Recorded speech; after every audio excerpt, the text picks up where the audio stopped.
எல்லாம் ருத்ரன் லீல நடன போல. எப்படி ஒரு நடிகன் லீலைகளை செய்யறானோ, திருடனை போல நடிக்கிறான், ராஜாவை போல நடிக்கிறான், பிச்சைக்காரனை போல நடிக்கிறான், பலவிதமாக நடிக்கிறானே, அதுபோல ஈஸ்வரன் ஒத்தனே பலவேறு நாம ரூபங்களாக நடிக்கிறார் அப்படின்னு அர்த்தம். அப்படி எடுத்துக்கொள்ளாத போனாலும் அந்தர்யாமியா இருக்கிறார். இவ்வளவு பேர்களுக்கும் அவர் அந்தர்யாமி. கொலகாரனுக்கும் அவர் தான் அந்தர்யாமி, திருடனுக்கும் அவர் தான் அந்தர்யாமி, பெரிய பெரிய யோத்தா போர் வீரர்களுக்கும் அவன் தான் அந்தர்யாமி. அப்படிங்கும் பொழுது யார நீ பரமேஸ்வரன் சொல்லுவே, யார பரமேஸ்வரன் இல்லேன்னு சொல்லுவேன்? அப்ப திருடனா இருந்தாலும் அவனும் பரமேஸ்வரன் தான், முரடனா இருந்தாலும் அவனும் பரமேஸ்வரன் தான் என்று லோகத்துல சர்வமும் பரமேஸ்வரன் தான் அப்படிங்கிற சொல்றதே தாத்பரியமா இருக்கிறதுனாலே இந்த சரீரத்துல ரெண்டு சைத்தன்யம் இல்ல, சைத்தன்யம் ஒண்ணுதான் இருக்கு. 1000 சைத்தன்யம் கிடையாது, துண்டு துண்டா சைத்தன்யம் கிடையாது. மணல் மாதிரி ஆத்மஸ்வரூபம் ஒண்ணுதான் இருக்கு. அந்த ஆத்மா பரமாத்மா என்றும் ஜீவாத்மா என்றும் பேதத்தால பார்க்கப்படுறது. ஸ்தேனன், திருடன், கொலகாரன் முதலியவைகள் எல்லாம் ஜீவபரமாக அர்த்தம் கொண்டோமானால் அப்போ பாபம் உண்டு. பரமாத்மா பரமாக சொன்னோமானால் சாட்சி மாத்திரமாக இருக்கிறார் அப்படிங்கிறதுனாலே அதுவே ஞானத்துக்கு சாதனமாயிட்டதுனாலே மோட்ச பலனும் உண்டு. நமக்கு இவனை பார்த்து இவன் திருடன் அப்படின்னு ஜீவபரமாக இங்கே சொல்லல, சாட்சி மாத்திரமாக்கக்கூடிய ஈஸ்வர பரமாக இதை எடுத்து காட்டுறது என்கின்றது இங்க சாயண பாஷ். ஜீவரூபேண ஈஸ்வர ரூபேண தத்ர ஜீவரூபம் ஸ்தேனாதி சப்தானாம் வாச்சியோர்த்தா சஜேவ சாஸ்திரேஷு நிந்தியः யத் ஈஸ்வரரூபம் தத் ஸ்தேனாதி சப்தைஹி உபலக்ஷ்யதே தத் அனுசந்தானம் து பாபக்ஷய ஹேதுத்வேன பரமபுருஷார்த்த இதி லட்சியார்த்த விவக்ஷயா மந்திரேஷு லௌகிகாः சப்தாः பிரயுஜ்யந்தே இதி திரஷ்டவ்யம். நம உஷ்ணேஷடே கிரிச்சராஜ குலுஞ்சானாம் பதயே நமஹ. தலையில தொப்பி கிப்பிலாம் வச்சுண்டு காட்டுல சஞ்சரிக்கக்கூடிய சில ஜாதிகள் உண்டு, குலுஞ்சர்கள் அப்படின்னு அவர்களுக்கு பெயர். அதுவாவும் பரமேஸ்வரனே இருக்கிறான் என்று ஒரு அர்த்தம். கூன பூமி, பூமியை திருடுறவர்கள் அப்படின்னும் ஒரு பாஷ்யம் பண்ணினார். கொஞ்சம் கொஞ்சமாக தன்னுடைய எல்லையை தாண்டி தாண்டி பூமியை கொஞ்ச நாள் குடியிருக்கிறேன்னு பண்ணிட்டு கட்சியா வீடை என்னுடைய சொந்தம்னு பண்ணிக்கிறார். உழவரே அப்படின்னு சொல்லிவிட்டு, உழவர்கள் சொல்லிவிட்டு எனக்கு பாத்தியம் உண்டுன்னு அப்புறம் சொந்தம் பண்ணிக்கிறா. எல்லையை மீறி கொஞ்சம் கொஞ்சமாக ஆக்கிரமிச்சுக்கிறா, அனுபவ பாத்தியம் கொண்டாடுறா. இப்படி யார் பூமியை திருடுறாளோ அவளுக்கெல்லாம் குலுஞ்சர்கள்னு பெயரா. அதுவும் பரமேஸ்வரன் தான்ங்கிறார். அப்ப அங்க கோர்ட்டுக்கு போறது பரமேஸ்வரன் பார்த்து விட்டாங்க. இதுவே ஈஸ்வர லீலை. பரம சாதுவுக்கதான் ருத்ரன் சொல்றது. அப்படி ஒரு பரமசாதுவா இருந்தா உட்கார்ந்து இருப்பான். நம இஷு மத்யோதன் வா விப்யஸ்சவோ நமஹா. வில்லும் அம்புமஹா கையில இருக்கிறவர். நம ஆதன் வாதேபிய பிரதிததாதேபியஸ்சவோ நமஹா. நாணேற்றவர் ஆதன்வானம். வில்லும் அம்புமா கையில இருக்கிறவர், வில்லிலே நாணேற்றக்கூடியவர். பிரதிததானேபியா அம்பு தொடுக்கிறவர். நம ஆயச்சத்யோ விஸ்ருஜத்யஸ்சவோ நமஹா. எப்பொழுதும் அம்ப எடுக்கிறவர், அம்ப விடுறவர். ஆயச்சத்யா விசஜத்யஸ்ச நவோஸ்யத்யோ வித்யத்யஸ்சவோ நமஹா. அம்புனால குறி வைக்கிறவர், வித்யத்யா அடிக்கிறவர். நம ஆசீனே ஆசீனேபியஸ்சயானேபியஸ்சவோ நமஹா. அநேக ரூபமா அனந்த ரூபம். யாரெல்லாம் உட்கார்ந்து இருக்காளோ எல்லாருமே பரமேஸ்வரன் தான்.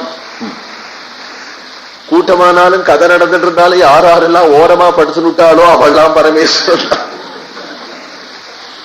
படுத்துட்டா தூக்கம் வந்துடுறது. நம ஸ்வபத்யோ ஜாகிரத்யஸ்தே.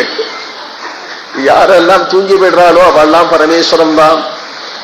அர்த்தராத்திரி ஆனாலும் யாருக்கு தூக்கம் வராம கொட்டடா கொட்டடான்னு உட்கார்ந்து அவெல்லாம் பரமேஸ்வரம் தான். நம ஸ்வபத்யோ ஜாகிரத்யஸ்சவோ நமஹா. யாரெல்லாம் நிற்கிறாளோ யாரெல்லாம் ஓடுறாளோ, மழை வந்துடுத்து அவர்களெல்லாம் பரமேஸ்வரம். நமஸ்திஷ்டத்யோ தாவத்யஸ்சவோ நமஹா. நம சபாபிய சபாபதிபியஸ்டவோ நமஹா. ஒரு பெரிய சபை கட்டி சபை நடந்தாலும் பரமேஸ்வரம் தான். அந்த சபைக்கு பதியாக நடத்துறவரும் சபாபதினா நடராஜர். எவ்வளவு ஊர்ல எவ்வளவு கோவில்ல எவ்வளவு நடராஜா இருக்காளோ அவ்வளவு பேரையும் சேர்த்து நம சபாபதிபியஸ்டவோ நமஹா. நமோ அஸ்வேபியோ அஸ்வபதிபியஸ்டவோ நமஹா. எல்லா குதிரைகளும் அவர்தான். குதிரைகள் எல்லாத்தையும் நடத்துறவரும் அவர்தான். அடுத்த அனுவாகம் நாளைக்கு வச்சு. நம பார்வதி பதவி.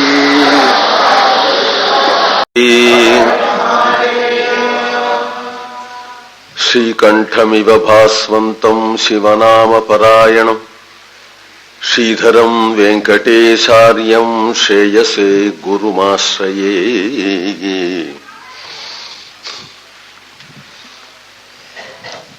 நம ஆவ்யாதினீभ्यो விவித்யந்தீभ्यश्च वो नमो नम उगणाभ्यस्त्रिगुंहतीभ्यश्च वो नमो नमो नमो गृत्सेभ्यो गृत्सपतिभ्यश्च वो नमो नमो व्रातेभ्यो व्रातपतिभ्यश्च वो नमो नमो गणेभ्यो गणपतिभ्यश्च वो नमो नमो विरूपेभ्यो विश्वरूपेभ्यश्च वो नमो नमो महद्भ्यः क्षुल्लकेभ्यश्च वो नमो नमो रथिभ्यो रथेभ्यश्च वो नमो नमो रथेभ्यो रथपतिभ्यश्च वो नमो नमः सेनाभ्य सेनानिभ्यश्च वो नमो नमः क्षत्रिभ्यः संग्रहीतृभ्यश्च वो नमो नमस्तक्षभ्यो रथकारेभ्यश्च वो नमो नमः कुलालेभ्यः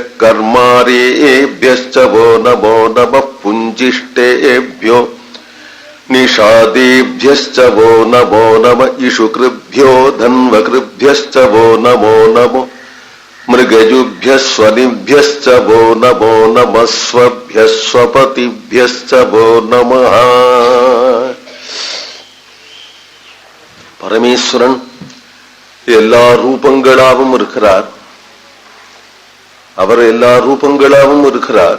ஒரு நாயை பார்த்தா நாயின்னு நினைச்சா கல்லெடுத்து அடிக்கதான் தோணும். பரமேஸ்வரன் நினைச்சா விழுந்து கும்பிடணும்னு தோணும். இப்படி ஜகத்துல எதை பார்த்தாலும் இது பரமேஸ்வரன் அது பரமேஸ்வரன் எதுவும் பரமேஸ்வரன் என்று பார்க்கிறது தான் ஞானிகளுடைய பார்வை. அஞ்ஞானிகள் தான் அந்தந்த நாம ரூபங்களை பார்த்து ராகத்வேஷங்களை அடையிறார்கள். ராகத்வேஷங்கள் மேலும் மேலும் அஞ்ஞானத்தை வளர்த்து சம்சாரத்தில் இருக்கும்படி செய்யறது. ஞானிகளுடைய பரமார்த்த தரிசனமே மோட்ச சாதனமா இருக்கிறதுனாலே வேதம் நமக்கு தெரிஞ்ச விஷயத்தை சொல்லிக் கொடுக்கறதுக்காக வரல. எல்லாரும் எப்படி இருக்கலானோ நீங்க இருக்கிறதே சரின்னு சொல்றதுக்காக வேதம் வரல. அது வேதத்தை பார்த்துதான் தெரிஞ்சுக்கணுங்கிற அவசியமும் இல்லை. இது நாய், இது கழுத, இது எரும மாடு, இது எல்லாத்தையும் வேதத்துல சொல்லிருக்கு அதனால இது எரும மாடு, வேதத்துல சொல்லிருக்கு அதனால இது நாய் அப்படின்னு தெரிஞ்சுக்க வேண்டிய அவசியம் இல்லையே. நமக்கு பார்த்தா நாய் நாயாதானே தெரிகிறது, கழுத கழுதியாத்தானே தெரிகிறது. வேதத்துக்கு என்ன சொல்லி கொடுக்கணும்? நாய நாயாத்தான் பார்க்கிறோமே, நம்ம கழுதி கழுதியாத்தானே பார்க்கிறோம். வேதத்துக்கு என்ன இஷ்டம்னா நீ நாய ஒரு ஈஸ்வரனா பாரு, கழுதையே ஈஸ்வரனாக பாரு, எருமையே ஈஸ்வரனாக பாரு என்கிறது சொல்லித்தரணும்னு நினைக்கிறதுனால ஸ்ரீருத்ரத்துல எதை எடுத்தாலும் அதெல்லாம் பரமேஸ்வரன் அப்படின்னு சொல்றது ஆச்சரியமா இருக்கு. நாயை கண்டாலும் கழுதியை கண்டாலும் சண்டாளனை கண்டாலும் சேவிடான் பாகவதத்துல. கீதையில சொன்னார் எல்லாத்தையும் என் சொரூபமாவே பாருன்னார்.